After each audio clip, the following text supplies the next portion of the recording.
হয়ে যাবে। এখন যারা আবার নতুন প্রজন্ম যেটা তৈরি হচ্ছে জেনজি, তাদের জন্য এখন নতুন বয়ানটা কি আসছে, যে তারা বলছে যে এখন যদি বিএনপি কে বলা হয় বিএনপি রাজনীতি কি, বিএনপি রাজনীতি ও আওয়ামী লীগ যা বলছে তা, এই তো সোজা উত্তর এটা, আর তো কিছু নাই না। আর অন দা আদার হ্যান্ড আপনি আসেন যে এই জেনারেশনের কাছে প্রশ্ন যে তোমরা কি চাও, তোমাদের রাজনীতিটা কি? এনসিপির উপরে জামাত ভর করুক আর জামাতের উপরে এনসিপি ভর করুক, যাই করুক, আমরা জামাতকে নিয়ে এভাবে না বলি, আমরা 11 দলীয় জোটও যদি বলি, তারা বলবে আমাদের রাজনীতি সংস্কার। কোন সংস্কার? যে সংস্কারের পক্ষে 5 কোটি মানুষ ভোট দিয়েছে, আপনি খেয়াল করেন। তাহলে তারা তো একটা রাজনীতি মাঠে নিয়ে আসছে। রাজনীতি তো চলে বয়ানের উপরে। তারপরে হলো কি, আমরা স্বাধীন সার্বভৌম বাংলাদেশ তৈরি করতে চাই, আমাদের উপরে কারো খবরদারি চলবে না, এটা হলো তাদের রাজনীতির এখন বয়ান। কিন্তু বিএনপির এখন আচার আচরণ সবকিছুতে মনে হয় না যে একটু ভারত ভারত গন্ধ গন্ধ, একটু সালাউদ্দিন সাহেবের আচরণ কেমন কেমন, এসালামের সাথে কেমন একটা যোগাযোগ, কেমন যেন বাংলাদেশ ব্যাংকের গভর্নর মানে কি কি ভাবছেন। মানে আমি বলছি এই জিনিসগুলো যদি আপনি খেয়াল করেন, তখন দেখবেন যে তাদের কাছে এই যে মুক্তিযুদ্ধের চেতনা, মুক্তিযুদ্ধ 71-কে বাদ দিয়ে 71-এর উপরে স্থান দেওয়া, নিচে স্থান দেওয়া 24-কে, আপনি একজন সাংবাদিক হিসাবে আমাকে বলুন, আজ পর্যন্ত কেউ বলেছে 24 71-এর উপরে বা কিছু? ভাই, একটাতে হলো স্বাধীনতা লাভ, আরেকটা হলো স্বাধীনতা ভোগ। আমরা স্বাধীনতা লাভ করেছি, স্বাধীনতা লাভ পৃথিবীতে একবারই হয়, যে দেশ, যে রাষ্ট্র, যে জাতি স্বাধীন হয় একবারই হয়। আপনি বরং গায়ে পড়ে পড়ে ওইখানে যাচ্ছেন, তাহলে আপনার এই রাজনীতির বয়ানটা হতে ভুল। কোনটা? এই যে আপনি 24-কে গায়ে পড়ে ইচ্ছাকৃত ভাবে আপনি 71-এর সাথে মিলিয়ে দিচ্ছেন, কিন্তু যারা 24 করেছে তারা কিন্তু এটা বলছে না, তারা কিন্তু বলছে না যে না আমরা 71 মানি না। তাহলে আপনার এই মানে বয়ানটা তো মার খাবে, কারণ জনগণ এটা চলবে না। আর আপনি যে আগুন নিয়ে সিনেমিনি খেলছেন এখন পর্যন্ত, আমি জানি না কালকে নাটকে কোনো পরিবর্তন হয় কিনা। তারেক রহমান সাহেব হয়তো এরকম একটা হয়তো সিদ্ধান্ত নিতে পারেন, যে বলিষ্ঠ সিদ্ধান্ত, যে ঠিক আছে আমরা গণভোট, তারপরে আমাদের জুলাই সনদ, এগুলো আমরা সংসদে মেনে নিলাম। আমি বলতেছি আর কি, যে শেষ একটা আশা ওনাকে দিয়ে হতে পারে, যে ওনাকে গ্লোরিফাই করার জন্য এখন মানে একটু টেস্ট করতেছে আর কি দেশের অবস্থা কি হয়। না হলে একটা সুস্থ মস্তিষ্কের মানুষ এই কথা বলার কথা, আপনি আমারে বলেন যে আমরা ভোট মানি না, এই গণভোটের ভিত্তি নাই, এই কথাটা বলার কথা। যারা ভোট চাইলো গণভোটের পক্ষে, এর পক্ষে, তারা যদি এখন এই কথা বলে, তাহলে তারা কি সুস্থ আছে? নাই, তারা জনগণকে অসুস্থ করার জন্য এই বয়ানটা আনি হাজির করলো। আমার কাছে মনে হচ্ছে এখন পর্যন্ত, আগামী 1 ঘন্টা পর কি হবে জানি না, এখন পর্যন্ত মনে হচ্ছে যে এটা তারা টেস্ট করতেছে, যে জনগণের ফালসটা কি, সব দিকের প্রতিক্রিয়াটা কি হয়। শেষ মুহূর্তে হয়তো তারেক রহমান সাহেব একটা স্টেপ তুলে নিতেও পারে। মানে এই টেস্টটা করে বিএনপির লাভটা কি? যারা 49% ভোট পেয়ে তারা ক্ষমতায় আসছে, আইসা তারা ওই 70% লোক হ্যাঁ ভোট দিছে, সেখানে তারা এই গণভোট বাতিল করতে চায়। যেই জুলাই না হলে, আজকে তো ওই যে জামাতের শফিকুল আলম, তিনি সম্ভবত শিবিরের ছিলেন, এখন এমপি, তিনি বলছেন তাহলে তো তার ক্ষমতা থাকতো ভারতে। তাহলে মানে বিএনপির লাভটা কি? মাসুদ, এটা ছিল শিবিরের সাবেক সভাপতি মাসুদ, এটা হলো বাউফলের এমপি হয়েছেন। আপনার কাছে দুইটা প্রশ্ন, যে আসলে মানে বিএনপি কি আওয়ামী লীগ এবং ভারতের দ্বারা প্রভাবিত হয়ে তারা এই জুলাই সনদকে বাদ দিচ্ছে? এবং আমি যেখান থেকে আসুক মিশন ভাই, এটা দুঃখের বিষয়টা হলো, এখানে আপনি আগে আমাদের এখানে মানে অর্থাৎ হাসিনার পতনের আগের যদি 3টা নির্বাচন আমরা ধরি, তাহলে এখানে ভারত বাংলাদেশের উপরে ছড়াছড়ি একটা ছড়ি ঘুরাতো, রাজনৈতিক ভাবে নিয়ন্ত্রণ করত। কিন্তু এটা বিহাইন্ড দ্য সিন কিন্তু যুক্তরাষ্ট্র ছিল। যুক্তরাষ্ট্র কেন ভারতকে এই সুযোগটা দিত? ভারত যেন বাংলাদেশকে নিয়ন্ত্রণ করে, চীন থেকে যেন বিরত রাখতে পারে, চীনের মানে বলয়ের ভিতরে যেন বাংলাদেশ না যায়। ওকে, এইটুকু তো ছিল সমীকরণ। যখন আপনার জুলাই 36-এর আন্দোলন হয়, জুলাইয়ের আন্দোলন হয়, তখন এই আন্দোলনটা কিন্তু আওয়ামী লীগ সহ আর ভারত বিরোধী মানুষের যে মনোবাদ, এটা একটা সুতায় গাঁথা। ভারতের বিরুদ্ধে যে আন্দোলন আর হাসিনার বিরুদ্ধে আন্দোলন, এটা একই সুতায় গাঁথা। যার কারণে যখন হাসিনা পালাই গেল এবং ভারত তাকে আশ্রয় দিল, তখন আন্তর্জাতিকভাবেও ভারত প্রশ্নের মুখোমুখি হয়েছে, চাপে পড়েছে, যার কারণে আরো অন্যান্য যারা আছে শুভাকাঙ্ক্ষী রাষ্ট্র, তারা ভারতকে বলছে এবার তারা যেন একটা ব্যাকফুটে থাকে। তো ব্যাকফুটে থেকে তারা এবার মার্কিন যুক্তরাষ্ট্রকে দিছে বাংলাদেশের সাথে এই নির্বাচনের সময় ইউনূস সাহেবের সাথে নেগোশিয়েট করার জন্য। কিন্তু পর্দার আড়ালে কিন্তু ছিল ভারত, অর্থাৎ ভারত আগে করতো সামনে ড্রাইভ করতো, প্যাসেঞ্জার ছিল আপনার ধরেন আমেরিকা, মার্কিন যুক্তরাষ্ট্র। এখন মার্কিন যুক্তরাষ্ট্র ড্রাইভ করেছে এবারে নির্বাচনে, আর মানে আপনি যেন ওই কথাটা মানুষ যেন ওইভাবে বুঝতে না পারে, কিন্তু তার পারপাস গুলো সার্ভ করেছে মার্কিন যুক্তরাষ্ট্রকে দিয়ে। বিহাইন্ড দ্য সিন পর্দার আড়ালে ভারতই ছিল। আর এইখানেই হলো মূল আপনার শানে নজুলটা। এইখানে এমন কিছু বিষয় মানে তাদের সমর্থন পেতে বা সমর্থন আদায় করতে বা সমর্থন কাজে লাগাতে, আপনি যেভাবে যে অর্থে যেভাবে বলুন, এই শর্তগুলো তাদের কাছে মৌলিক ছিল। যার কারণে আপনি দেখবেন যে প্রথম এসেই আপনার আন্তর্জাতিক ট্রাইব্যুনালের তাজুল ইসলামকে সরিয়ে দেওয়া হলো। দেখেন আরো অনেকগুলো কাজ ছিল। আপনি কেন আপনাকে শপথ নেয়ার 1 মাসও হয় নাই সরকার গঠন করার, 1 সপ্তাহের মধ্যে এই সিদ্ধান্ত নিতে হলো। তার মানে আপনার কি এখানে কোথাও প্রতিশ্রুতি ছিল সরকারের, কোথাও কি অঙ্গীকার ছিল? জনগণ তো এটা আবার ভালোভাবে দেখলো। তারপর আসেন যেখানে যেখানে টাকার ইন্টারেস্ট, দেখেন তাদের বাংলাদেশ ব্যাংকে তারা ওইখানে মব সৃষ্টি করলো, সেখানে চেঞ্জ করলো 1 মাসের পূর্বেই, মানে 2 সপ্তাহের মধ্যেই। তারপরে আসেন আর অন্যান্য মামলাগুলো চলতেছে কোথায়? দুদকে, দুর্নীতি দমন কমিশনের চেয়ারম্যানকে পদত্যাগ করা হলো। খেয়াল করেন, তাহলে আপনি খুব স্পর্শকতার জায়গাগুলোতে কিন্তু হিট করা হলো কেন? তাহলে এটাকে তার সাথে এবার আসা আপনার জুলাই সনদ গণভোট নিয়ে তোমরা যা পারো এটাকে যে কোনো ভাবে হোক, মানে বিএনপির প্রতি তাদের আবদার বলেন, চাপ বলেন, তাপ বলেন, কন্ডিশন বলেন, যাই বলেন, হয়তো এরকম কিছু ছিল না। হলে বিএনপিতে এরকম ভূমিকা নেওয়ার পক্ষের লোকই না, দলই না। কারণ যারা এই কথাটা বলে আসার পর যদি বলে যে আমরা তখন গণভোট যদি না মানতাম তাহলে নির্বাচন হতো না, তাহলে আপনি জনগণের সাথে এটা তামাশা করতে পারেন? এটা কি আপনার মানে বিয়ে বাড়ির খেলা যে আপনি মন চাইলো বললেন, মন চাইলো আপনি উঠে গেলেন? আরেকটা জিনিস মিশন ভাই বলি, যে সেটাটা হলো যে কি এখানে যে তারা যে আগুন নিয়ে খেলছে, এই আগুনটা নিয়ে খেলার কারণটা হলো আপনি দেখেন যে নির্বাচন কমিশনার এবং জাতীয় সংসদ সচিবালয় যে মানে শপথের সময় যেই চিঠি নিমন্ত্রণ পত্র ছাপিয়েছিল, সেখানে 2টি শপথ অনুষ্ঠানের কথা বলা আছে। আশা করি আপনি খোঁজ দিলে আপনিও পাবেন যে তাদেরকে সংসদ সদস্যদেরকে যে আমন্ত্রণ জানানো হয়েছে 2টি শপথের জন্য। তাহলে 2টি শপথের জন্য দেওয়ার পরে ওখানে গিয়ে জামাত শুনতে পারলো বা 11 দল শুনতে পারলো যে বিএনপি একটা শপথ নিয়েছে, আরেকটা নিবে না। কিন্তু দাওয়াতটা দেয়া হয়েছে 2টা শপথের জন্য। এখন ওনারা বললেন যে আপনি দাওয়াত দিয়েছেন আমাকে, মানে পোলাও কোরমা 2টা দিয়ে খাওয়াবেন, বিরিয়ানিও খাওয়াবেন, তো কাচ্চিও দেন, পোলাও দেন। তারা ওটা আদায় করে নিলেন এবং ওনারা তারা শপথ নিবেন সেটা কিন্তু ওনারা একদিন আগেও বলেন নাই না। এবং আপনি আরেকটু খেয়াল করেন যে আপনি যে কোথায় গিয়ে এখন সমস্যাটা হবে, অর্থাৎ যখন আপনি শপথ ওদেরকে পড়ালেন, তাহলে একই ব্যক্তি নির্বাচন কমিশনার শপথ বাক্য পাঠ করালেন বিএনপিকে এবং বিরোধী দলকে। তাহলে বিরোধী দলকে পাঠ করালেন 2টা, সরকারি দলকে পাঠ করালেন 1টা। এটা সংবিধানের কোন জায়গায় আছে? আর এটা যদি সালাউদ্দিন সাহেবের কথার মতো, বিএনপির কথার মতো যদি এটা অসাংবিধানিক হয়, তাহলে এই অসাংবিধানিক কাজ করার জন্য সর্বপ্রথম কার বিচার হওয়া উচিত?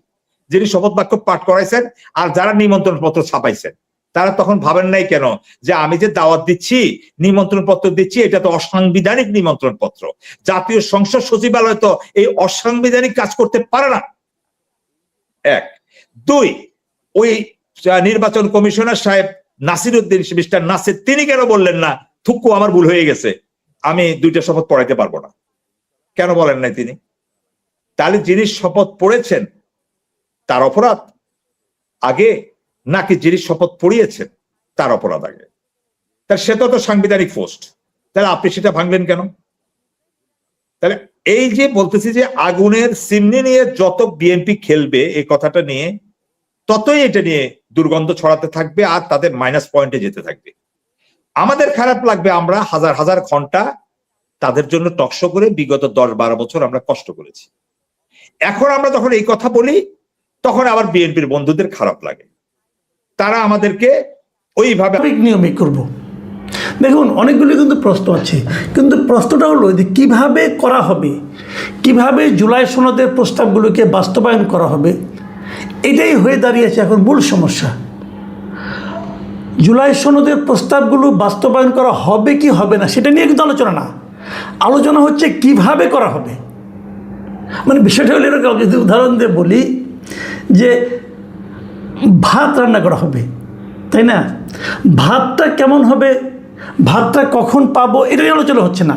আলোচনা হচ্ছে ভাতটা কি গ্যাসের চুলায় রান্না করা হবে, নাকি কেরোসিনের স্টোভে রান্না করা হবে, নাকি খড়ির চুলায় রান্না করা হবে, এটা নিয়ে বিতর্ক। এবং এই বিতর্কে সুরাহা না হলে রাজপথে যাওয়ার হুমকি সেটাও দিয়েছে এনসিপি এবং জামায়াত ইসলাম। এখন প্রশ্নটা হচ্ছে যে কেন আমাকে আপনার এই সংবিধান সংস্কার পরিষদ করতে হবে, কেন করতে হবে, কেন এভাবেই করতে হবে? জামাত এনসিপি যুক্তি হলো এটা গণভোটের মাধ্যমে জনগণের রায় পাওয়া গেছে, গণভোটে জনগণের রায়ের বাইরে কোনো কথা নাই, জনগণ বলেছে করতে হবে এভাবে হুবহু, এখানে কোনো আলোচনা হবে না, করতে হবে। আচ্ছা একটা বেসিক পয়েন্ট নিয়ে আলোচনা করে আমি আমার বক্তব্যটা শেষ করি, আমি ছোটো করেই করবো, অত পয়েন্টে যাব না আমি। প্রথমত প্রশ্ন হলো ভাই গণভোটটা কে করেছে? সরকার করেছে। কোন সরকার? অন্তর্বর্তীকালীন সরকার। Very good. কারণ গণভোটটা তো আমাদের সংবিধানে নাই, তাহলে আপনি গণভোটটা পেলেন কোথায়? বলা হলো হ্যাঁ গণভোটের জন্য একটা অধ্যাদেশ করা হয়েছে, সেটা হলো গণভোট অধ্যাদেশ 2025। এটা হলো গিয়ে এই সরকার যতগুলো অধ্যাদেশ করেছে 2025 সালের, তার মধ্যে 67 নম্বর অধ্যাদেশ হলো এটা। 25শে নভেম্বর 2025 সালে এটাকে অধ্যাদেশটা করা হয়েছে। এই অধ্যাদেশে বলা হয়েছে, আমি আপনাদেরকে দেখাচ্ছি, আপনারা দেখে নিন। এই অধ্যাদেশে বলা হয়েছে যে যেহেতু, আমি পড়ে শোনাই একটু, যেহেতু 2024 সালের জুলাই আগস্টে সংগঠিত ছাত্র জনতার সফল গণ অভ্যুত্থানের মাধ্যমে প্রকাশিত জনগণের সার্বভৌম ক্ষমতা প্রয়োগের উদ্দেশ্যে জুলাই জাতীয় সনদ 2025-এ সংবিধান সংস্কার সম্পর্কিত কতিপয় প্রস্তাবের বিষয়ে জনগণের সম্মতি রহিয়াছে কিনা তাহা যাচাইয়ের জন্য গণভোটে উপস্থাপন করিবার লক্ষ্যে জুলাই জাতীয় সনদ ব্র্যাকেটে সংবিধান সংস্কার বাস্তবায়ন আদেশ 2025 প্রণয়ন ও জারি করা হয়েছে। এবং এই সমস্ত কারণে বলা হচ্ছে যে যেহেতু জুলাই সনদ সংবিধান সংস্কার বাস্তবায়ন আদেশ 2025 অনুসারে গণভোট অনুষ্ঠানের জন্য আইন প্রণয়নের নির্দেশনা রয়েছে, যেহেতু সংসদ ভাঙিয়া দেওয়া অবস্থায় রয়েছে এবং রাষ্ট্রপতির নিকটে সন্তোষজনকভাবে প্রতীয়মান হয়েছে যে আশু ব্যবস্থা গ্রহণের জন্য প্রয়োজনীয় পরিস্থিতি বিদ্যমান, সেহেতু গণপ্রজাতন্ত্রী বাংলাদেশের সংবিধানের 93(1) অনুচ্ছেদে প্রদত্ত ক্ষমতা বলে রাষ্ট্রপতি নিম্নরূপ অধ্যাদেশ প্রণয়ন ও জারি করিলেন। মানে উনি অধ্যাদেশটা করলেন এই কারণে। কোন আইনে করলেন? সংবিধানের 93(1) ধারা অনুযায়ী। আচ্ছা সংবিধানের 93(1) ধারা অনুযায়ী গণ অভ্যুত্থান বিষয়ক একটা উনি অধ্যাদেশ জারি করলেন। উনি কি পারেন অধ্যাদেশ জারি করতে? গণভোট নিয়ে কোনো অধ্যাদেশ হয়? অধ্যাদেশ হলো সেই জিনিস যে যদি কোনো আইন, সেই আইনটা এখন সংবিধান নাই, এখন আপনার নাই, সংসদ নাই, কিন্তু রাষ্ট্রপতি মনে করতেছে এই আইনটা এখন প্রণয়ন করা দরকার, উনি এই আইনটার মতো করে একটা অধ্যাদেশ জারি করতে পারেন। যখন পরবর্তীতে সংসদ বসবে তখন এই আইনটাকে ওনারা, এই অধ্যাদেশটাকে ওনারা আইনে রূপান্তরিত করবে সিম্পল মেজরিটির ভোটে। মনে রাখবেন সিম্পল মেজরিটির ভোটে, মানে 151 জন বললেই হবে আইনটা। কিন্তু গণভোট তো সংবিধানের একটা অংশ, গণভোট কিন্তু একসময় সংবিধানের পার্ট ছিল। তো গণভোটটা হাসিনা সরকার এসে ওরা যখন সংবিধান সংশোধন করলেন সেখান থেকে তারা গণভোটটাকে বাদ দিয়ে দিল। তাহলে আপনি যে গণভোটটাকে অধ্যাদেশ জারি করলেন, গণভোট তো অধ্যাদেশ জারি করা যায় না, কারণ গণভোট তো সিম্পল কোনো আইন না, এটা সাংবিধানিক একটা পদ্ধতি। এটা করতে হলে জাতীয় সংসদের 2/3 লোকের সাপোর্ট লাগবে। যেটা করতে সংবিধান সংস্কার করতে হবে সেই জিনিসটা তো রাষ্ট্রপতি অধ্যাদেশ জারি করতে পারেন না, সিম্পলি পারেন না। অধ্যাদেশের নিয়মটাই হলো এটা। দেখেন অধ্যাদেশ কীভাবে অধ্যাদেশ হয় সেটা আপনি আমি পড়ে শোনাই। ওই যে 93(1) বলছে না, 93(1) আপনি শুনেন। সেটা হলো কোনো সময়ে রাষ্ট্রপতির নিকট আশু ব্যবস্থা গ্রহণের জন্য প্রয়োজনীয় পরিস্থিতি বিদ্যমান রহিয়াছে বলিয়া সন্তোষজনকভাবে প্রতীয়মান হইলে তিনি উক্ত পরিস্থিতিতে যেরূপ প্রয়োজনীয় বলে মনে করিবেন সেইরূপ অধ্যাদেশ প্রণয়ন ও জারি করিতে পারিবেন এবং জারি হইবার সময় হইতে অনুরূপভাবে প্রণীত অধ্যাদেশ সংসদের আইনের ন্যায় ক্ষমতা সম্পন্ন হইবে। কিসের ন্যায় হবে? সংসদের আইনের ন্যায়, সংবিধানের ন্যায় না, কিন্তু সংসদের আইনের ন্যায়। মানে সংসদ যখন যেভাবে আইন প্রণয়ন করে সিম্পল মেজরিটি দিয়ে, সেরকমভাবে যে সমস্ত আইন করা যায় সেই আইনের মতো একটা কিছু উনি সংবিধানে উনি অধ্যাদেশ জারি করতে পারবেন, অন্যগুলি পারবেন না। কেন পারবেন না সেটা আপনাকে বলি, এরপরে আছে যে তবে শর্ত থাকে যে এই দফার অধীন কোনো অধ্যাদেশে এমন বিধান করা যাইবে না, কোনগুলি যাইবে না? যাহা এই সংবিধানের অধীন সংসদের আইন দ্বারা আইনসঙ্গতভাবে করা যায় না। মাথায় রাখবেন, যেগুলো সংসদের আইন দ্বারা করা যায় না সেগুলো অধ্যাদেশেও করা যাবে না। তো আপনি কি সংসদের সিম্পল মেজরিটি দিয়া, সিঙ্গেল মেজরিটি দিয়া আপনি গণভোট করতে পারবেন? যারা আইন সম্পর্কে যারা মিনিমাম বুঝেন তারাও জানেন এটা আপনার আইন দ্বারা গণভোট কোনো আইন না, এটা এমন একটা পদ্ধতি যেটা সংশোধনের দরকার হবে এটা করতে গেলে। কাজে গণভোট দিয়ে কোনো অধ্যাদেশই তো রাষ্ট্রপতি জারি করতে পারে না। কাজে ওই অধ্যাদেশে ছিল অবৈধ অধ্যাদেশ, এবং ওই অধ্যাদেশ যদি এখন তারা রেটিফাই করে এই বর্তমান সংসদ, তাহলে তারাও ভুল করবে আইনগতভাবে, এটা সুপ্রিম কোর্টে গেলে বাতিল হয়ে যাবে।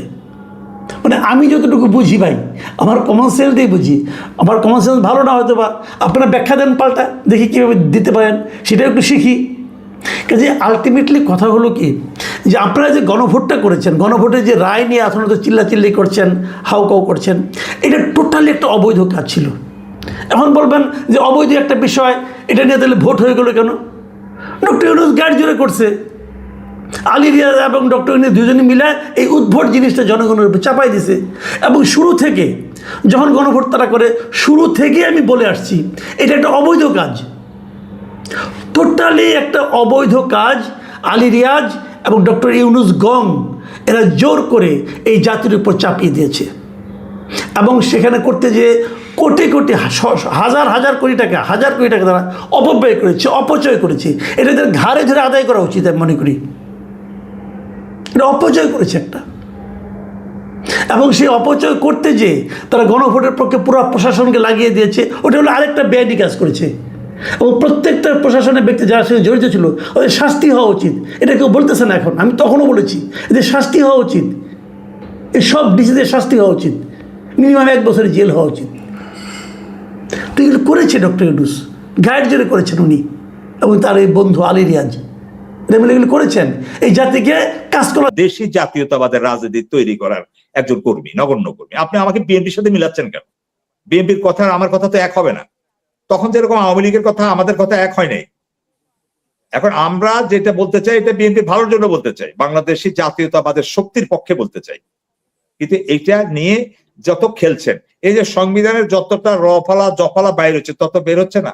যেমন আপনি বলছেন এই যে ওনারা বললেন যে সংবিধানের বাইরে এক কুয়া যাবে না, যাইয়েন না। তাহলে আপনি দেখেন এই যে সুপ্পু সংবিধান ভঙ্গ করে উনি সেদিন বললেন যে শহীদ প্রেসিডেন্ট জিয়াউর রহমান স্বাধীনতার ঘোষক, ঐতিহাসিকভাবে এটাই তো সত্য।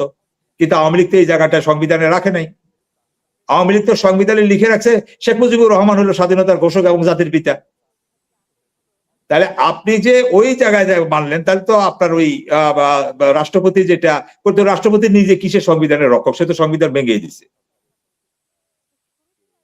তাহলে সে তো বলতে পারতো যে না, আমি এটা এখনো বলতে পারতেছি, যেটা একজন ইউনো এক ভদ্র মহিলা তিনি সে সাহসটা করেছিলেন যে আমি তো এটা অস্বীকার করি না, এটাতে ঐতিহাসিক ভাবে সত্য। শহীদ প্রেসিডেন্ট জিয়াউর রহমান স্বাধীনতার ঘোষণা দিয়েছেন, উনি বীরুত্তম এবং সেক্টর কমান্ডার, উনি প্রথম রিভোল্ট করেছিলেন। কিন্তু এটা তো সংবিধানে নাই। কিন্তু ওটা সংবিধানে নাকি, সংবিধান যখন হয়ে আসবে আমরা বলতে বাধ্য এবং স্বাচ্ছন্দ্য বোধ করবো। এখন বিনিময় কি হলো? আপনি তাকে স্ট্যান্ড রিলিজ করে দিলেন। বলেন আপনি তাহলে পরিবর্তনটা কোথায় হলো? তাহলে আওয়ামী লীগের যে সেন্টিমেন্ট বা যে ধারা, যে ধারক, যে বাহক, একই নৌকা একই ধারক বাহক যখন বিএনপি উঠে যায়, আমরা যাদেরকে নিয়ে এতদিন গর্ব করতাম তারা উঠে যায় এবং তাদের তৃণমূলের মনের কর্মীদের মনোভাব বোঝার চেষ্টা করেন। এই যে আজকে 2 জনকে বহিষ্কার করছে, দুইটা ছাত্র দল তারা গণভোটের পক্ষে বলার কারণে। এটা কোনো কথা? এটা কোনো কথা? কারণ তারা তো দলের যে নীতিটা ছিল সেই নীতির পক্ষে, তো তখন ওনারা বলতো যে না, প্রকাশ্যে বলে দিতেন যে না, আমরা এই গণভোট মানি না, আমরা হ্যাঁ ভোট মানি না। সমস্যা তো ছিল না। আপনি এই চতুরতার আশ্রয় নেন, এটা অপরাধ না। আর কেউ যদি রাজনীতি করার জন্য রাজনৈতিকভাবে নিষিদ্ধ থাকার কারণে সে যদি গুপ্ত থেকে রাজনীতি করে, সেটা অনেক বড় প্রশ্ন হয়ে দাঁড়ায় যায়। তো জনগণ এবং একটা বাচ্চা শিশুও তো এটা বোঝার মতো ক্ষমতা আছে। আপনি যখন ওরা বাঁচতে পারতেছে না, তাদেরকে দলগতভাবে নিষিদ্ধ করছে, বিএনপি কে তো নিষিদ্ধ করে নাই, বিএনপি কে তো রাজনৈতিকভাবে নিষিদ্ধ করে নাই। তারপর তাদের নিবন্ধন তো নির্বাচন কমিশন থেকে বাতিল করার সাহস আওয়ামী লীগ দেখায় নাই। কিন্তু জামাতের তো বিরুদ্ধে তো তারা তা করছে। জামাতের বিরুদ্ধে তা করার কারণে জামাতকে অবশ্যই আন্ডারগ্রাউন্ডে যেতে হয়েছে। এবং এটা তখন আমরা তখনও বলছি যে জামাতকে এটা করা মানে জামাত আন্ডারগ্রাউন্ডে চলে যাওয়া। তো জামাত আন্ডারগ্রাউন্ডে গেছে, আন্ডারগ্রাউন্ডে যাইতে হলে যতগুলো পার্টি করতে হয়, যেভাবে কৌশল অবলম্বন করতে হয়, এটা তো বিএনপির ভিতরে অনেক গেরিলা যুদ্ধ, মুক্তিযুদ্ধ যারা আছেন, যেমন আমাদের সাদেক হোসেন খোকা ভাইরা, ওনারা মুক্তিযুদ্ধের সময় বিভিন্ন রকমের মানে ছদ্মবেশের ইয়ে নিতেন না, এটা প্রত্যেক জায়গায় এটা স্বীকৃত। কিন্তু আপনি যে অপকৌশল নিলেন, আপনার ব্যাখ্যাটা কি? আপনি কেন সেদিন এই কথাটা বললেন? কেন আপনি আপনার অবস্থান পরিষ্কার করতে পারবেন? হারিস চৌধুরী তো গুপ্ত অবস্থায় মারা গেল, হারিস চৌধুরী গেলেন, কিন্তু আপনি তো আজকে ওনাদের কথা তো মনেই নেই আপনার। এই যে আপনি গুম আধ্যাদেশ যেটা জারি হলো, আপনি ওইটাকে মানে বাতিল করছেন, ওইটাও এখন সংসদে উঠাচ্ছেন না, বাতিল না, আপনি এখন উঠাচ্ছেন। আজকে মানে আসবে তামিনা, আজকে দেখেন ভাবি বলতেছে যে আমার স্বামীটা কোথায়, আমি সংসদে এটা জানতে চাই।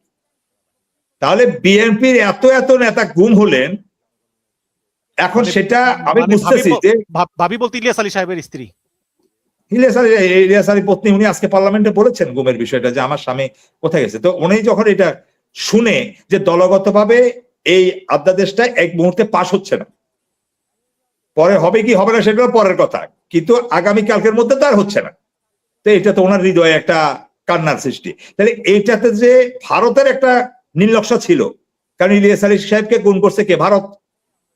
তাহলে ভারতে যে গুম করছে, এই কারণে এই ভাবের নমিনেশন পাইতে এত বেগ পাইতে হয়েছে, আমাদেরকে যুদ্ধ করতে হয়েছে। আপনি দেখেছেন আমি ভাবির জন্য কতটুকু আমার ক্ষুদ্র সামর্থ্য দিয়ে আমি যুদ্ধ করেছি, নাহলে তো ওরা যুদ্ধ করার কথা না। আজকে বুঝতেছেন যে ওরা যুদ্ধ করার কারণটা কি? কারণ ভারত চায় নাই যে ইলিয়াস আলীর পত্নী সেখানে রিয়া হোক, যার কারণে যারা ভারতের পারপাস সার্ভ করেছে লন্ডনে থেকে, কি করছে আল্লাহ জানে, তাকে নিয়ে ওনার প্রতিপক্ষ বানাই দেওয়া হয়েছে, তাকে উপদেষ্টা বানাই দেওয়া হয়েছে। তাহলে আপনার দেখেন, তাহলে ওনার আসল চ্যালেঞ্জ হওয়ার তো কথাই না। আমি তো বলছি ওনাকে নমিনেশন পাশায় নিয়ে দিয়ে আসার কথা, আমি তো এত শক্তভাবে সেটার অবস্থা নিয়ে। আমার তো মনে হয় এই ইলিয়াস আলী পত্নীর পক্ষে প্রথম আপনি অনলাইন মিডিয়াতে ঝড় তুলেছিলেন যে তাকে তার মনোনয়ন পেতেই হবে। অবশ্যই আমি এই জিনিসগুলোকে অনেক অনেক বারবার আমি জোর, তো আজকেও উনি কেন এটা বলে নাই, আজকে মানুষ সেটা বুঝবে যে কেন সেদিন আমরা আপনার টক শোতে বিভিন্ন শোতে এই কথাগুলো আমরা তুলে আনছিলাম। আজকে মানুষ সেটা অঙ্কে মিলাবে, 2 2 4 মিলাবে। আপনি দেখেন কেন নমিনেশন পাইতে মুশকিল, কারণ আজকে যারা যখন গুম অধ্যাদেশ এটাকে মানে আপনার ইয়ে করতে গড়িমসি করে, আর এটা তো নির্দিতে চলে যাওয়ার কথা, আপনি এটা করতে চান কেন?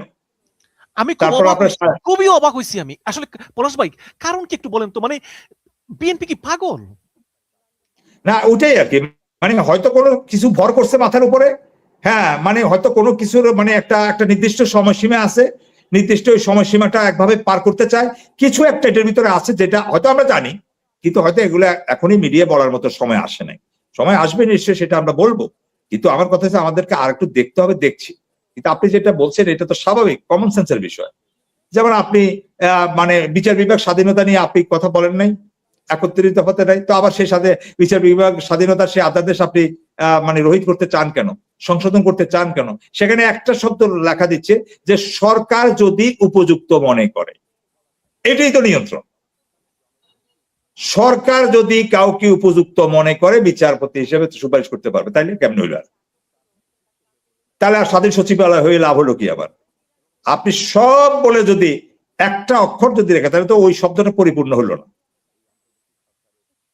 তাহলে আপনি কুমির লিখতে কুমি র দিলেন না, তাহলে কুমি হবে এটা। এই যে চতুরতার অংশ নেওয়া, আমি এটা বুঝতে পারছি। এবং তারেক রহমান সাহেব যে ব্যক্তিত্ব ধারণ করেন, আমরা দেখি। তো ওনার কি একবারও কি মনে হচ্ছে না যে এটার কি জানি বলে, আমি এই যে মানুষ এই কথাগুলো বলতেছে, আজকে আপনি যার কথা বলেন মাসুদ, যে কথাটা বলে এই যে কথাটা শুনতে হয় যে আমরা রক্ত দিয়েছি বলে আপনারা প্রধানমন্ত্রী স্বরাষ্ট্রমন্ত্রী, কেমন লাগে আপনি আমার বলেন আব্দুল তো? হান্নান মাসুদ। আর না, আব্দুল হান্নান মাসুদ হলো নোয়াখালী 6, এটা হলো